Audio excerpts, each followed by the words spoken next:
एक धमाका, 6 आतंकी डॉक्टर, 5 राज्य और 3000 किलो से ज्यादा विस्फोटक। किसी को कानो कान खबर नहीं लगी, किसी को पता नहीं चला कि देश की राजधानी दिल्ली के 100-150 किलोमीटर के रेडियस में मोटा मोटा 3000 किलो अमोनियम नाइट्रेट इकट्ठा हो चुका है।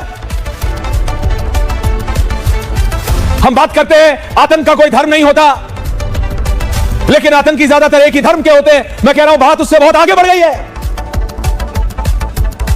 यह आतंकी डॉक्टर हैं, कल इंजीनियर हो सकते हैं, परसों कोई और हो सकता है। अब यह बात अपने दिमाग में, अपने जहन में, अपने मस्तिष्क में बिठा लीजिए कि वो डॉक्टर जिसको हिंदुस्तान में तो कम से कम भगवान या भगवान के बराबर रखा जाता है, कि जब भगवान ना बचा पाए तो डॉक्टर के आगे लोग हाथ जोड़े खड़े रहते हैं कि डॉक्टर साहब, मेरे घर वाले, मेरे घर के व्यक्ति का जीवन बचा लीजिए। ये है आज के डॉक्टर, ये है आज के आतंकी डॉक्टर। मैं नहीं कह रहा हूं एवरी डॉक्टर इज आतंकी, लेकिन ये एक सोच है जो काम कर रही है। ये कोई 6 महीने में नहीं किया हुआ, ये कोई साल भर में नहीं किया हुआ।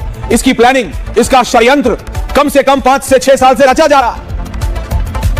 और ये अब हमको अपने दिमाग में बिठाना पड़ेगा कि ये जो हम सोच के बैठे थे कि बिना, जिनको जिंदगी में कुछ नहीं मिलता, जिनके साथ बहुत त्रासदियां होती हैं, वो ही बंदूक उठाते हैं, या 4-4, 5-5 लाख रुपए महीना।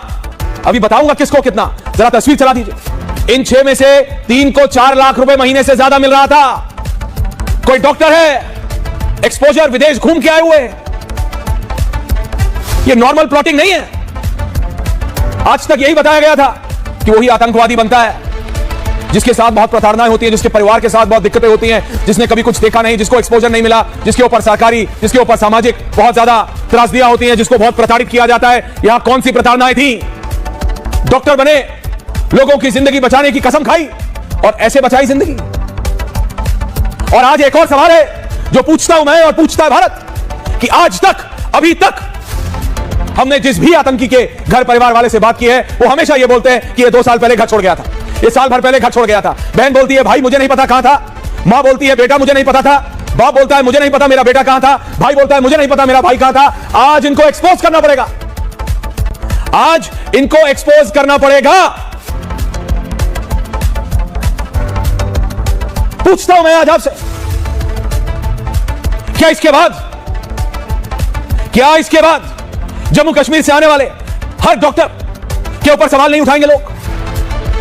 वो गलत है, लेकिन ये होगा, ये आप जानते हैं। ये जो यूनिवर्सिटी है अल फलाह, यहां बताया जाता है कि 40-45% से ज्यादा जम्मू कश्मीर के बच्चे आते हैं। क्या जम्मू कश्मीर का बच्चा आतंकवादी होता है? बिल्कुल नहीं। लेकिन फिर भी ये आतंकी जो निकलते हैं, इसमें 80% जम्मू कश्मीर से क्यों होते हैं? इसका मतलब यह नहीं कि हम सरकार से नहीं पूछेंगे कि देश की राजधानी के 100 किलोमीटर के अंदर 3000 किलो अमोनियम नाइट्रेट आया कहां से, और जब दोपहर को पकड़ लिया था तो उसके बाद दिल्ली हाई अलर्ट पे क्यों नहीं थी? ये गाड़ी, इस गाड़ी का कोई चेक नहीं था, कोई चेक पॉइंट नहीं था। ये पुरानी दिल्ली तक पहुंची तो चाहिए चाहती तो सेंट्रल दिल्ली नहीं पहुंच सकती थी? क्या ऐसी कोई और गाड़ी सेंट्रल दिल्ली में नहीं आई? क्या किसी ने चेक किया? क्या कोई अलर्ट था? सवाल जम्मू कश्मीर पुलिस से भी पूछा जाएगा कि कितने दिनों तक आपने यह खबर छुपा के रखी, कितने दिनों तक आप इस खबर को छुपा के रखना चाहते थे? और जम्मू कश्मीर के सीनियर आला पुलिस अधिकारियों ने उस मीडिया, उस अखबार के दफ्तर में जाके उनसे पूछने में जितना टाइम वेस्ट किया कि आपका सोर्स क्या है, आपकी खबर कहां से आई, अगर उसका आधा समय भी बाकी स्टेट एजेंसीज को बताने में लगाया होता तो क्या पता यह ब्लास्ट भी रुक जाता। उत्तर प्रदेश, हरियाणा, गुजरात, जम्मू कश्मीर, आप समझ रहे हैं? 3000 किलो अमोनियम नाइट्रेट, जिसे सफेद पाउडर कहते हैं आतंकी, उससे कितना आईईडी बन सकता है? पूरी दिल्ली दहक सकती थी, पूरी दिल्ली। यह वो सवाल है जिनका जवाब आज हमें मांगना होगा।